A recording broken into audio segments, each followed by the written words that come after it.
இசையமைப்பாளர் ஏ.ஆர். ரகுமானும் அவருடைய மனைவி சாய்ரா பானுவும் லாஸ்ட் இயர் நவம்பர் மாதம் அவங்களுடைய 29 இயர்ஸ் ஆஃப் மேரேஜ் லைஃப்பை முடிச்சுக்கிறத அறிவிச்சிருந்தாங்க. இது ரகுமானுடைய ரசிகர்கள்கிட்ட ஒரு பெரிய அதிர்ச்சியை ஏற்படுத்தி இருந்துச்சு.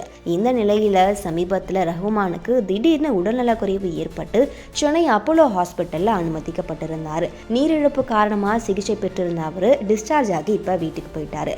இதுக்கிடையில் சாய்ரா பானு ஒரு பதிவை வெளியிட்டிருந்தாங்க. அதில் என்ன சொல்லியிருக்காங்கன்னா, ரகுமான் விரைந்து குணமடைய நான் வேண்டிக்கிறேன். நாங்கள் 2 பேருமே இன்னும் சட்டப்பூர்வமாக விவாகரத்து வாங்கலை. அதனால் இதை நான் தெளிவாக சொல்லிக்க விரும்புகிறேன். நாங்கள் 2 பேருமே கணவன் மனைவி அப்படின்ற ஒரு பந்தத்தில் தான் இருக்கோம். கடந்த 2 வருஷமாக என்னுடைய உடல்நிலை சரியில்லாத காரணத்தினால நாங்கள் பிரிஞ்சு வாழ்ந்துட்டு வரோம்.